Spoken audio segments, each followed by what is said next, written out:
Okay, we're going to move on to our third workshop. So I would like to introduce Dr. Ayodele Afonja, who will be leading our third workshop of the day, focusing on developing applications and resilience. Dr. Afonja is an aerospace engineer who conducted her research on zeolite modified metal oxide gas sensors for environmental monitoring at UCL. She also designed and built a multi-channel gas sensing test rig to evaluate the sensitivity of zeolite modified sensor devices that she developed to trace gases such as nitrogen dioxide and ozone. And that test rig is still being used today. We are delighted and privileged to have Dr. Afonja with us today, as she also has expertise in helping academics develop proposals for research funding and providing guidance for capacity development. Dr. Afonja, thank you for joining us, and over to you.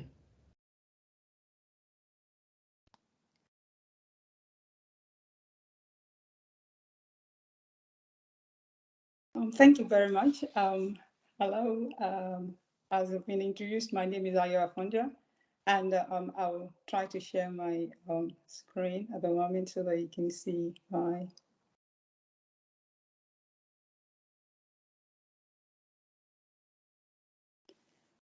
Right. Today, I would like to talk about developing funding applications and resilience. But I just wanted to start with asking a question. Why would you like to pursue a research career? And the reason I'm asking that question is because if you're clear about the idea and what you want to pursue in terms of the area of research you want to go into, then, and you're passionate about it, that would help you further on, because you would be able to tap into that passion every time you have setbacks. So which in life we always have setbacks anyway, and you were able to lean onto that to kind of help you through. So that's why I kind of want to posit this question: research career, why? Okay, and if once you figure that out and you know what area of research you want to go into, then what kind of questions do you feel like you want to investigate? What is innovative about any ideas that you have?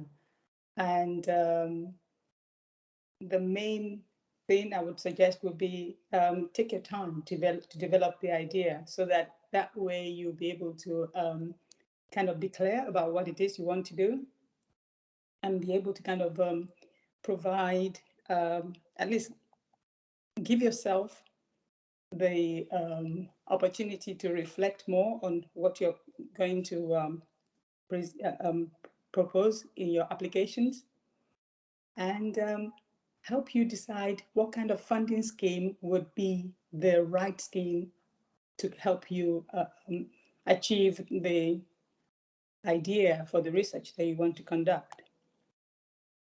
And for the funding schemes, there are quite a lot. You can get funding from either statutory organizations like research councils, or the National Institute of Health Research, or other government-based funding, government-supported funding organizations.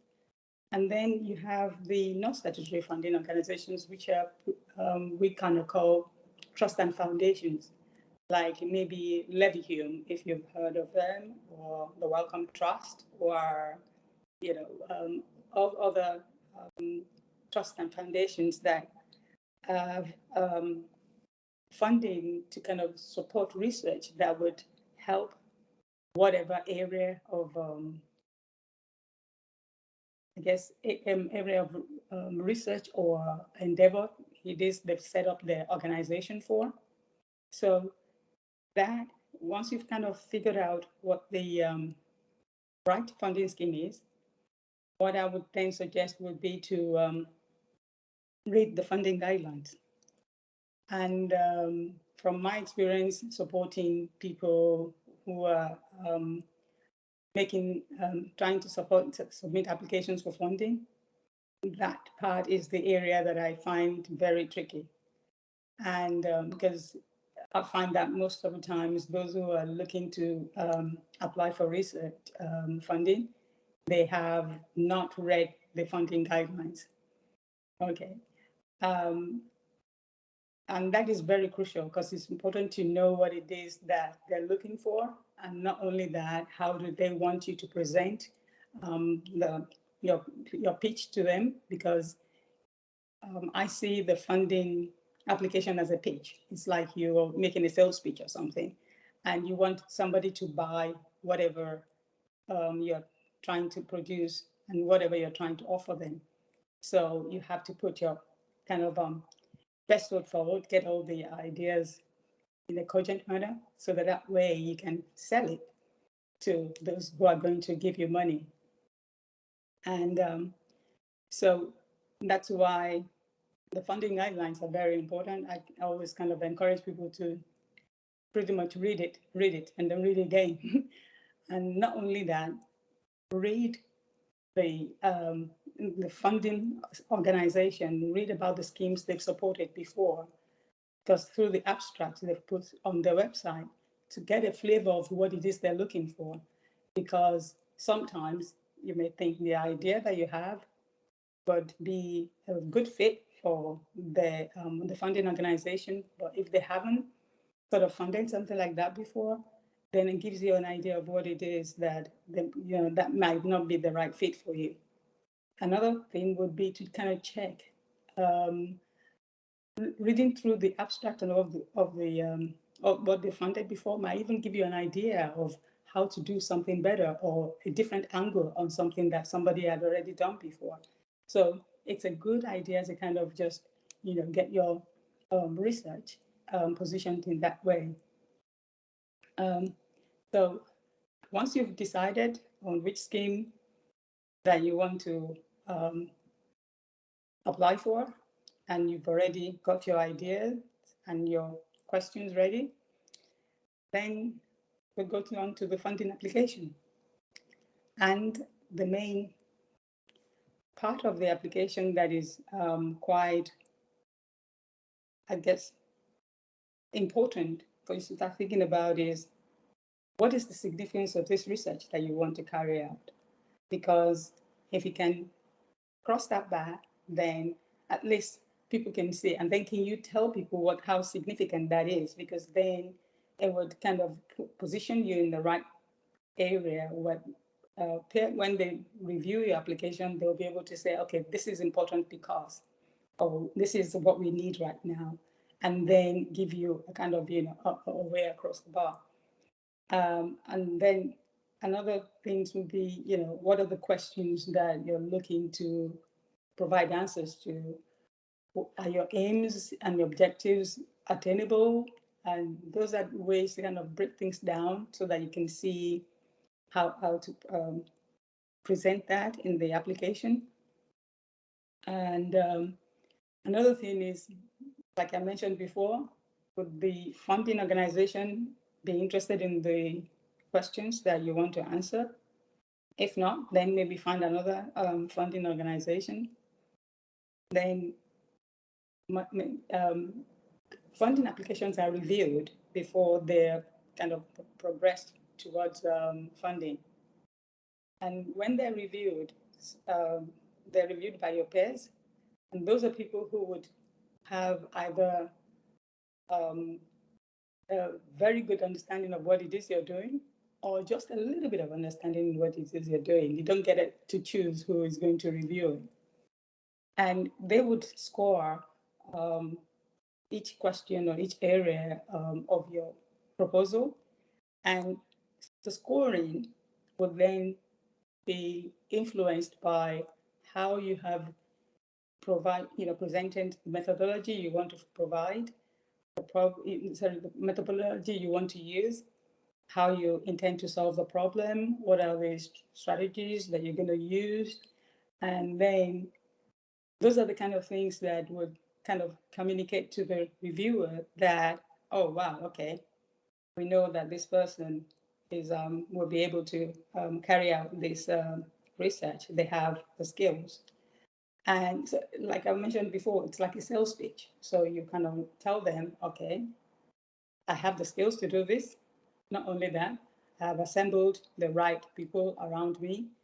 Because you're an early career researcher, that will also include if you have a mentor, because some funding organizations require that you have a mentor on your proposal. If the mentor that you have selected is somebody with extensive experience in that area, that kind of shows that you have the right person to guide you and to give you to guide you through the process of carrying out the research once the funding has been awarded. So that kind of puts you in their mind that, okay, we know that this person has got the right team and this person has kind of put the resources that they're going to use for the project. They've already identified what it is. So, and they've kind of built a timeline of when the project is going to, what the stages of the project will be in terms of the objectives and the questions they hope to answer, and how one leads to the other in a seamless way. And then another key part is the impact, because while you're building the project plan, it's always good to kind of think about, okay, who are the beneficiaries of this idea that I have? Who will be the people that will benefit the most out of it? Not only that, how am I going to be and make sure that they know that what I'm doing is for them?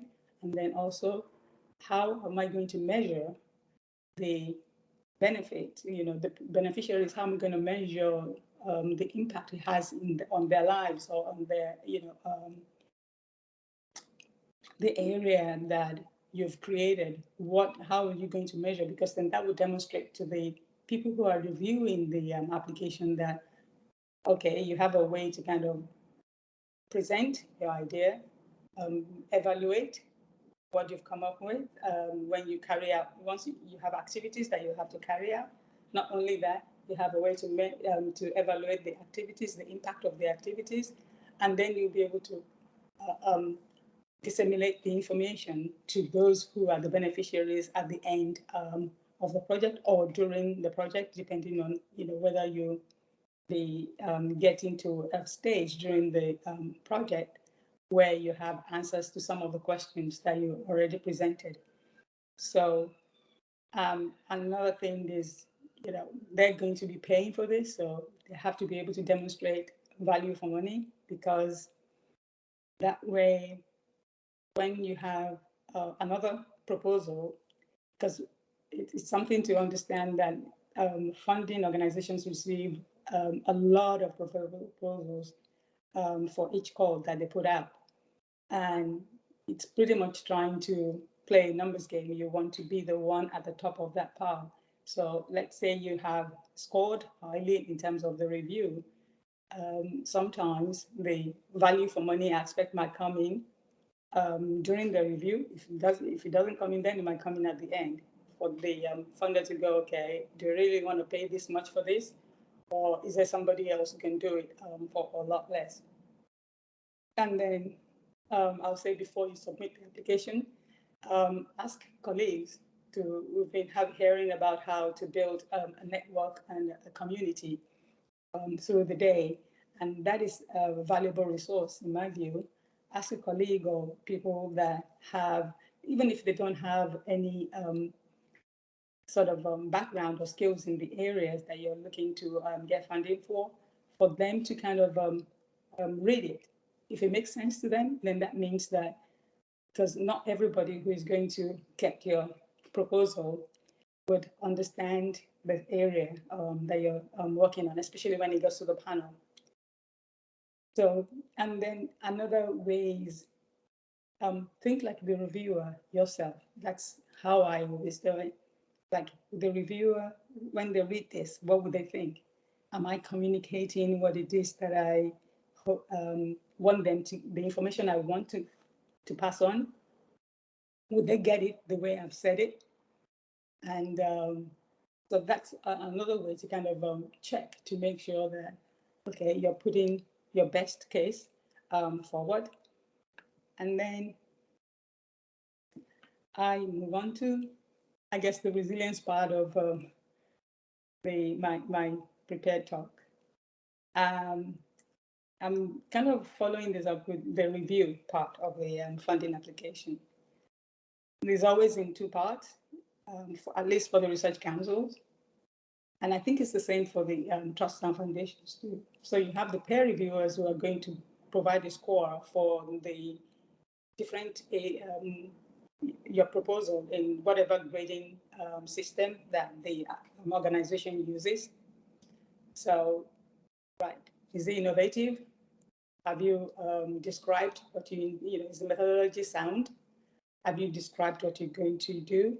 What's the impact? Has the impact been explained, and how to the pathway to impact? Has that been explained as well? So you have a critical appraisal from your peers who should have a background in the area that your subject area. And then you have the funding panel, where they would pretty much be people where you have to then explain your research in the kind of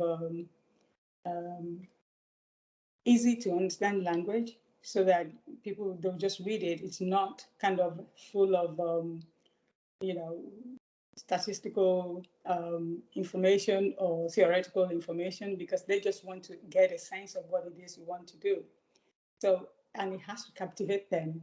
They have to kind of understand, be excited by your enthusiasm in your proposal, so that they can remember and it resonates with them to the point where when they get to the panel and they're making a case for your fund, for your proposal, it's at the back of their mind, and they're able to distinguish your proposal from others that are equally scientifically valid as well. So, and then I guess I'd like to finish with not to take rejection personally, because it's just the way of life. Not every funding, not every proposal will be funded.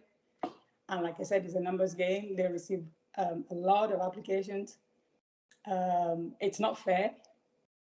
And like we've been saying, there's a disproportionate, I guess, rejection of what I believe will be critically,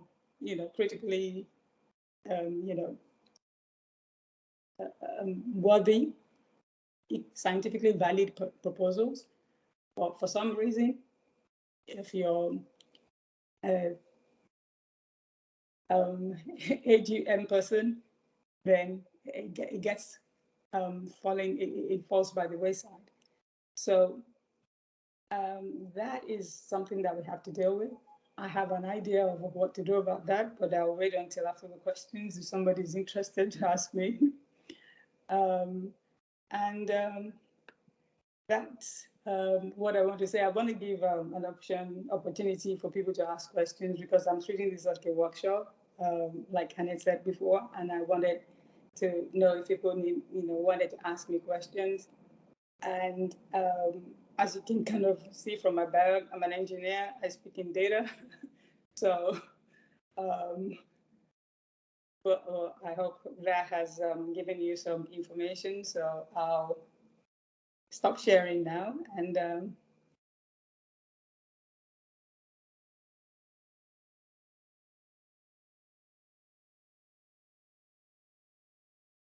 then I'm ready for any questions that you may have.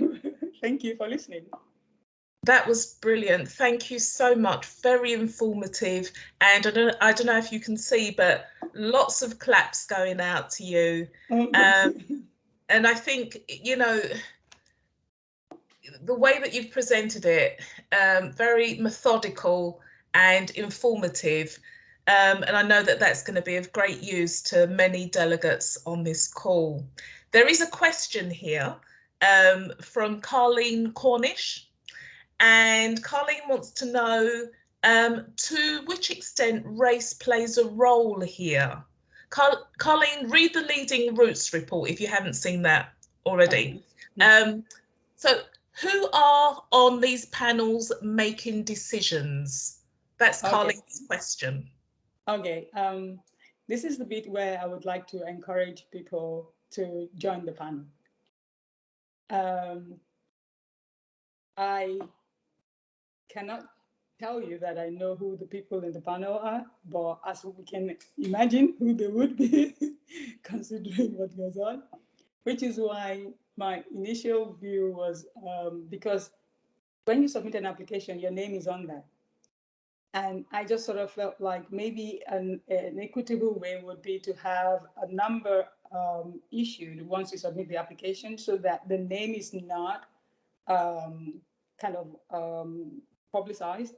But the thing is, because you have to provide your CV and because you have to provide your publications, so there is no way to get around that. So I had to rethink that, and then I felt like, okay, the way to do it is some funding bodies, especially the research councils, they ask for academics to become peer reviewers. Anytime that call comes through, put yourself first, because then you get a seat at the table, like we've been saying all morning. You get a seat at the table, and that way, that might kind of give the, I guess, opportunity for people to have, the, kind of diversify the people who are actually making the decision. So that's what I would suggest. So anytime there's a call out to be a peer reviewer, it's not anything, just, register. You will have to answer some questions. And if you given the nod to come on, then engage. They will send you applications. I don't think they'll overload people, but they'll be sending you bits now and again, and you get paid for it, so it's not free work. And so that way you kind of, in a way, understand it from the inside as well. And not only that, if you're a peer reviewer, you can get called to be a panel member as well, because then that's the second stage. So once the proposal has been reviewed and it's been scored, if it gets to the cutoff point, then those will go to the panel. And then if you're on the panel, then that means that you can then you understand how the dynamics work, and then it gives you an insight. So I have a feeling that we need to get more people into these spaces so that we can, turn things around. Brilliant. Thank you. The questions are coming through now. There's another question here from Munisa Osman. Thank you so much for the presentation. Are there any funding bodies, stroke calls, specifically for supporting BME researchers? Or where is the best place to start looking for these? Okay, that's a very good question. I wanted to see if somebody was going to ask. That's why I didn't mention it before. Okay, so there's this database called Research Professional. It will be good to check whether your institution has a subscription to it.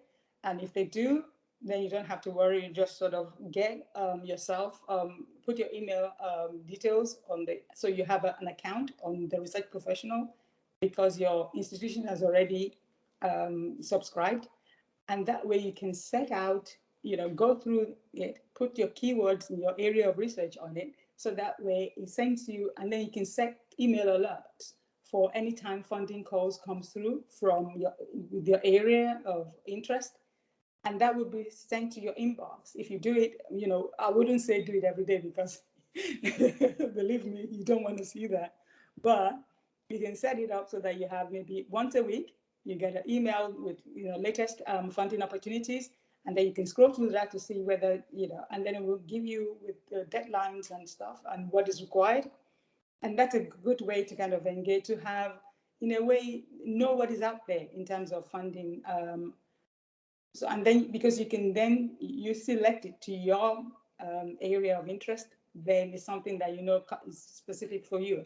This database, Research Professional makes sure that all the funding calls on the system every university, every academic in the UK can apply for them. So they've already been self-selected for, so it's not something that you will not be eligible for. So that way they've kind of looked after the eligibility area of it. And then another one is grants online, depending on whether your university kind of has subscription with that. They provide the same. So those are the two that I'm aware of. I'm sure maybe there are others, but those two are the ones that a lot of universities are registered with. That's brilliant. Thank you. Another question for you. How do you better a rejected proposal when you don't receive feedback from a rejected proposal? And how do you keep your high after a rejection? It's a good question. That's a very good question. For research councils, they always give feedback, so which is good, because then you can kind of learn what has happened, see what it is they're saying, and then move on to the next one. Use that knowledge to kind of progress into take it over.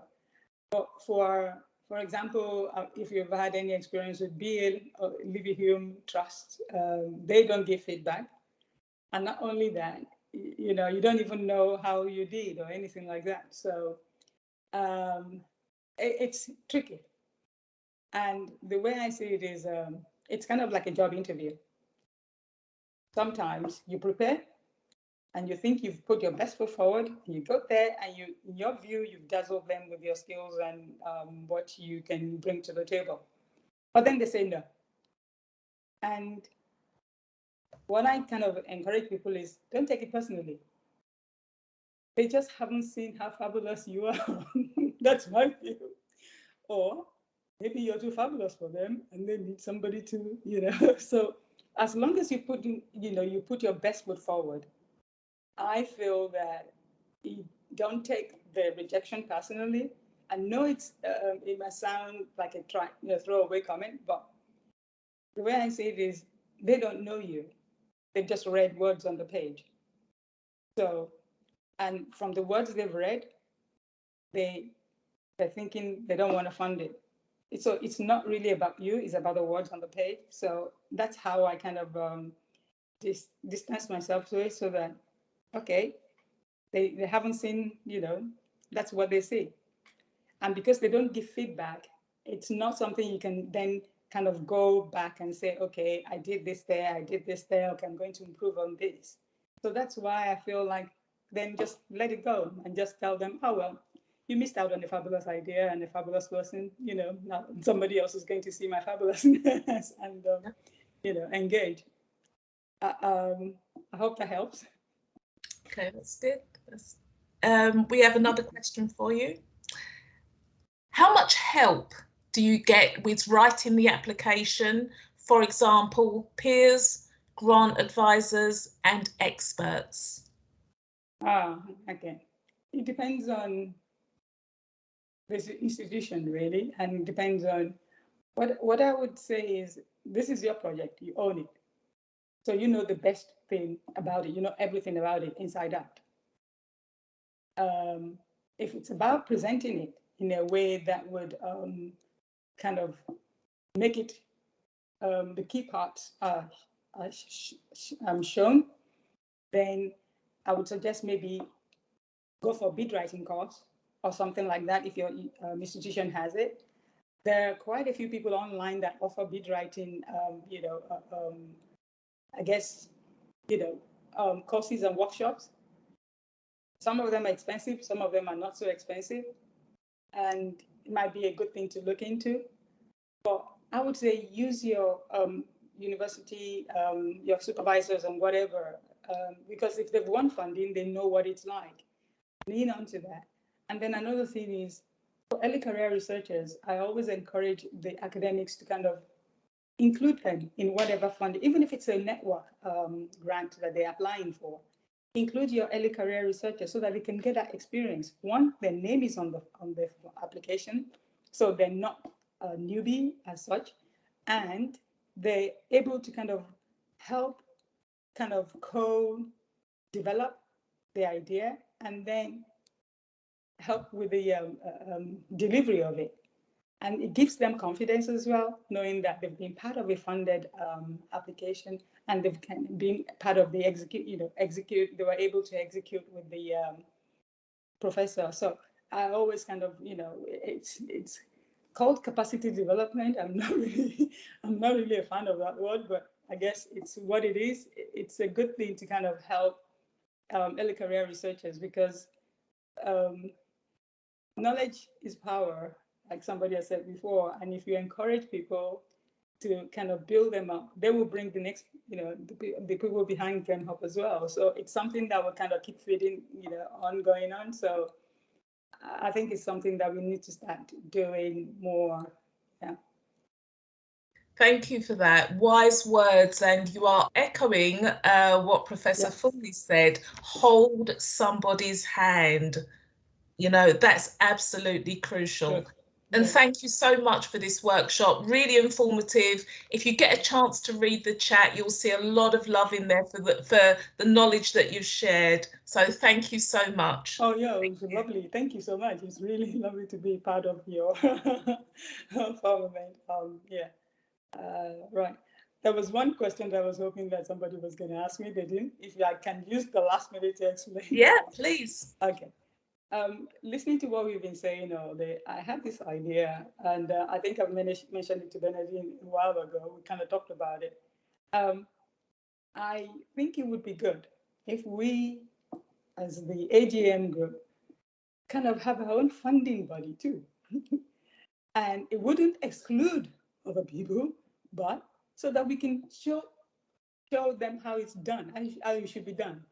Because I believe we have the capability, and I believe that we can do be fair, and I don't know, and I'm sure we have people that have, money that they would support this kind of thing. If they want to have their name on it, something fund, they can have it.